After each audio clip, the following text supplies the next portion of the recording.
Welcome back to Squawk Box. President Trump signing an executive order entitled Enabling Competition in the Commercial Space Industry. That order aimed at expediting innovation and streamlining regulation. Joining us right now on this and so much more. I want to talk about what's going on at the FAA and planes and all of that. Transportation Secretary and Acting NASA Administrator Sean Duffy. Mr. Secretary, good morning to you. Good morning. You want to talk space or you want to talk planes first, sir? You call the ball. Let me know what you want to talk about, Andrew. I actually want to go planes first, just because, okay. When we told people that you were going to be on, I got a whole slew of texts and people sending stuff over X saying, where are you really when it comes to hiring as many people as I know you've been trying to in terms of traffic control and all the work that you've been doing on that front. If you could just give us almost an update, status report.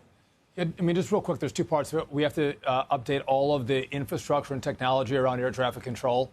That's one problem. We got $12.5 billion in the big, beautiful bill. A down payment, we're going to need $31.5 billion to do the whole job, which, by the way, for the Congress's Trump change, it's a really great investment. The return will be 10 or 20x on what money we put into air traffic control. But in regard to controllers, if you're flying over the summer, it could be weather, it could be mechanical, but a lot of times it's that we don't have enough controllers on the job. And so what we've done is said, hey, we have to bring more controllers into our academy. We've streamlined the process, the application process, to get more controllers in, number one.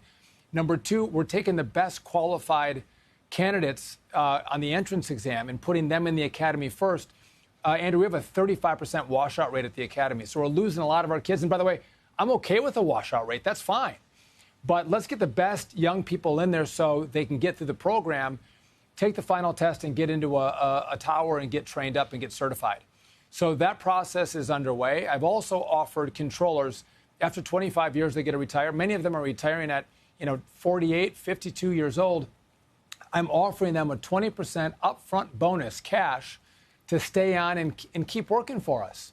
And it's going to be nibbles, bits and pieces that we're working on that is going to make up this 3,000 controller deficit that we have right now, as well as we're going to relook at how we're moving controllers throughout the airspace and make sure we have the right people in the right places to alleviate some of the delays that Americans are feeling as they're traveling, especially in the summer. Mr. Secretary, tell me this, and maybe it's the algo, the For Me algo on X and Instagram and TikTok and this and that. But I get sent, I don't know if you do, Joe, so many more videos. Maybe it's that more people have their phones out of these sort of near-miss incidents. Yeah. And you constantly see these reports in a way that I don't think I saw before years ago. And what I don't know, is that a function of more people with their phone out? Or is that a function of there really are that many more near-miss incidents these days? Well, listen, I think it's a function of maybe both, right? I think we're seeing more of it. But also, there's two things at play. Number one, we have to have our pilots that pay attention, right? And again, when we're on tarmacs and you have these near misses as planes are taxiing, it's like almost driving a car. You got to stay away from the planes that are around you. And again, a lot of that goes to pilot error. But we are going to put sensors on our busiest runways so our air traffic controllers can see planes. And if they get close, they can warn them and more actively control them. Number one, but the near misses as well on runways. The one in Chicago with the Southwest airplane, and I think it was a FlexJet aircraft that was crossing an active runway. Listen, unacceptable, untenable, partial pilot error, but also the new technology that we're going to be able to deploy in our brand new air traffic control system will help alleviate it. And Andrew, think about this. We have drones that are going to enter into the airspace, the eVTOLs, the vertical lift, Ubers in the air. All of that's going to make our airspace more complicated. So we need a far different system, far different software to navigate the space, make it more efficient, but it's also going to make it safer as well.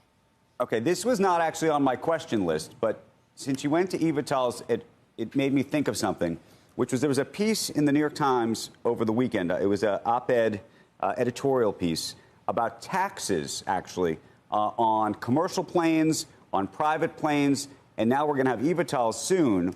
And the argument being made in that piece, if I recall, was that effectively private aviation represents something like 7% of the planes in the sky, but between the fuel charges and everything else, fuel taxes and everything else, only represent effectively 1% of the taxed revenue relative to the commercial flights. And there's always been a big debate about that.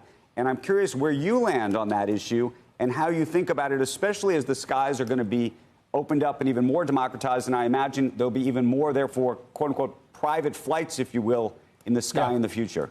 Listen, I think it's how we use the airspace, right?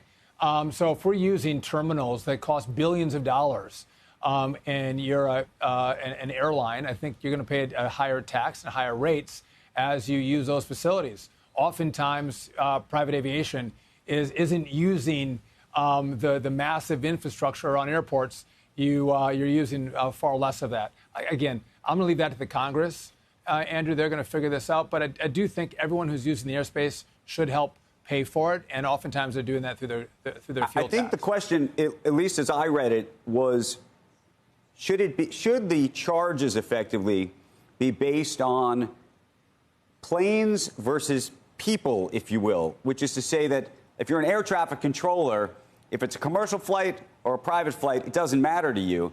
That plane has to land and that plane has to take off. And effectively, should they be paying something somewhat similar, even if one's carrying 300 people and one's carrying 4 people, because it still requires the same amount of people, if you will, in air traffic control and the other folks to service that plane. Now, that's different, I agree, than the terminals, and that's a separate story.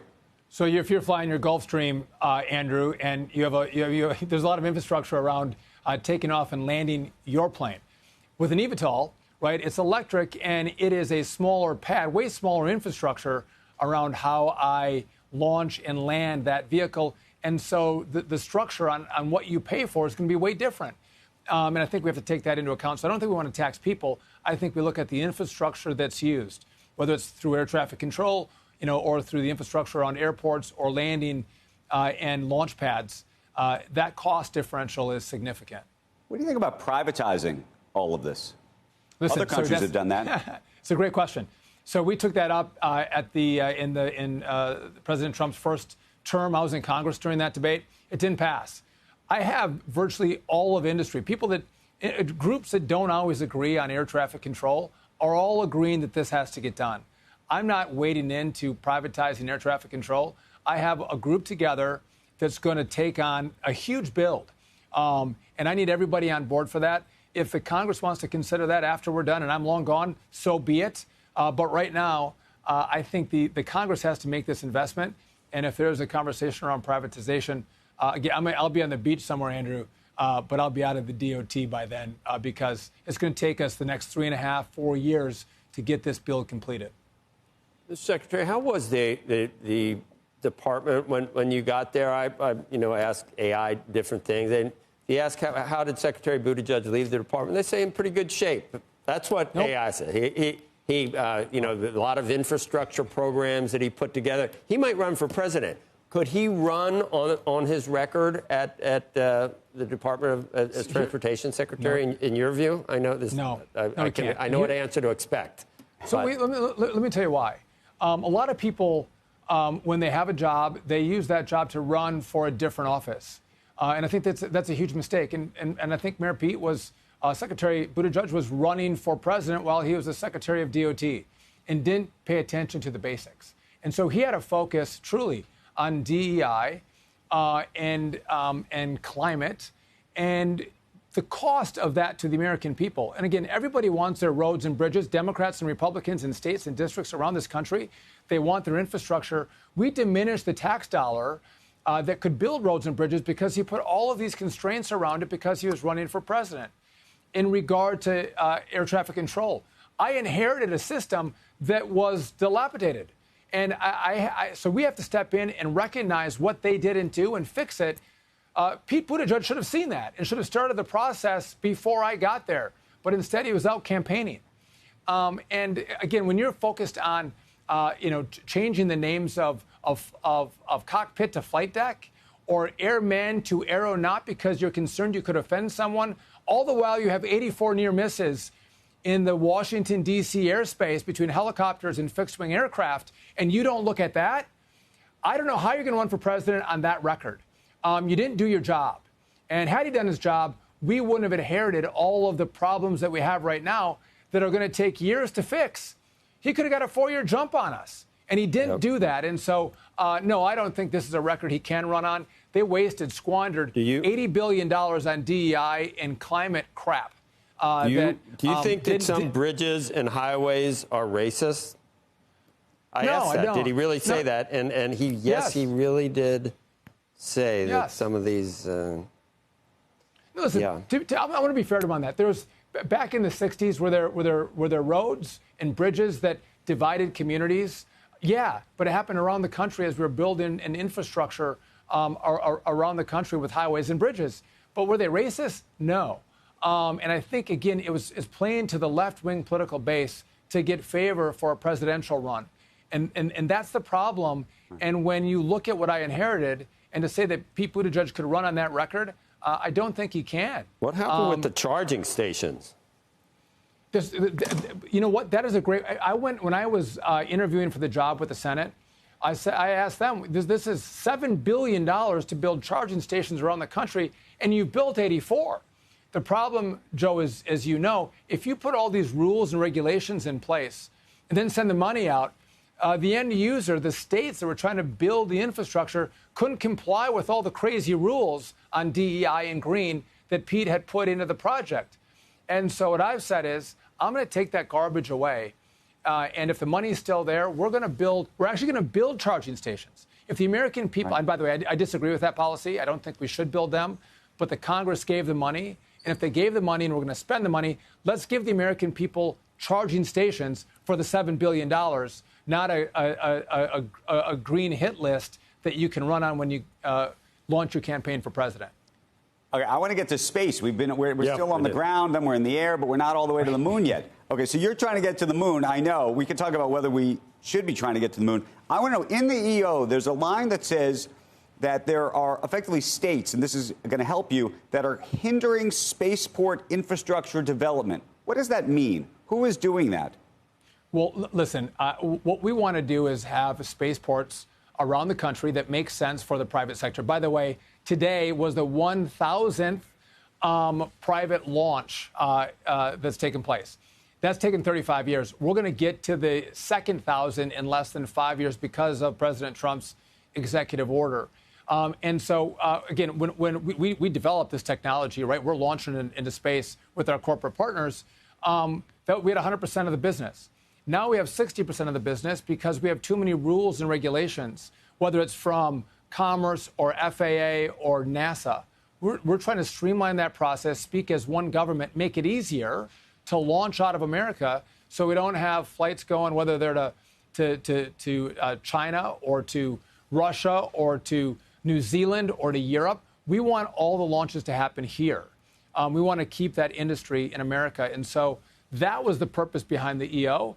And again, we want to look for great places. And again, the president could have been talking about California in regard to the feud with Elon and their lack of desire to permit some of the launches. But we got to work with willing partners. You got to want this infrastructure and these jobs in your community. Which, by the way, so we talk about space, and again, it has democratized. I mean, if you have a great idea, either Joe or Andrew, and you're like, listen, I have a satellite that I want to put into space, you couldn't have done that 15 years ago. But now for a little over $1 million, you can get your satellite into space because of the innovation that's taken place with SpaceX and Blue Origin and others. It's pretty remarkable what's happened. We want to make sure that continues, but is also American. Help us understand this piece of it, which is competition to space, which is right now a large majority of those satellites are going up on SpaceX aircraft at the moment. Obviously, Blue Origin getting into that space, and there's a couple of others behind that. Yep. But how do you sort of even see the competitive landscape right now? In the sense of the corporate competition, I mean, listen. Corporate competition, because while there's a couple of players around, on the whole, if you really just look at the numbers, it is Elon Musk and Elon Musk. And Elon Musk, Listen, SpaceX is wildly impressive. But I think it's critical that we make sure we treat everyone fairly, and we want a robust set of companies that are launching into space. Competition drives price down, it drives innovation, and so that's what we want to see at NASA. And I don't think you have to attack SpaceX or you have to prop up Blue Origin. I think we have to treat them all fairly and give them equitable access to our launch pads and to our licensing. And by doing that, I think you're going to see, again, a lot of companies catch where Elon's at with SpaceX. And again, that's a good thing for the market.